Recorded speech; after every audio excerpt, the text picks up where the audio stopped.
Togo, mon admiration pour Alassane Ouattara était ancienne et réelle lors de la crise post-électorale de 2010-2011 en Côte d'Ivoire. La France, alors dirigée par Nicolas Sarkozy, soutenait Alassane Ouattara contre Laurent Gbagbo. Le professeur d'histoire, qui refusait alors de quitter le pouvoir, contestant le triomphe de son adversaire, a eu un échange musclé avec Nicolas Sarkozy. C'est du moins ce que révèle l'ancien président français dans ses mémoires parus mardi dernier. Prenez-le comme vous le souhaiterez, mais au minimum, il s'agit d'un avertissement. Dans l'ouvrage intitulé Le temps des combats, Sarkozy raconte comment sa conversation avec Gbagbo avait été assez brutale. Notre conversation fut franche et assez brutale, car je lui confirmais que la communauté internationale ne laisserait pas ce hold-up électoral passer sans réagir ni la violence continuer à se déchaîner contre des civils innocents, écrit l'ex-locataire de l'Élysée. En réponse, Laurent Gbagbo lui a demandé s'il s'agissait d'une menace. Prenez-le comme vous le souhaiterez,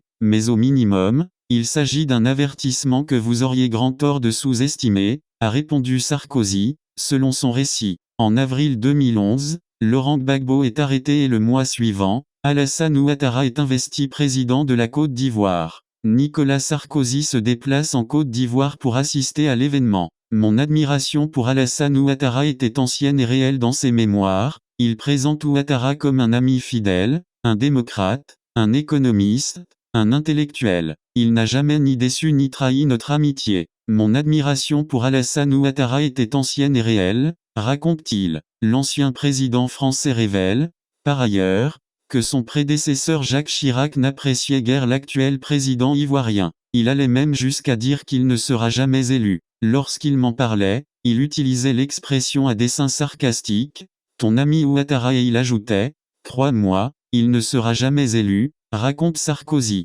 Pour lui, Jacques Chirac préférait Henri Konan Bédier.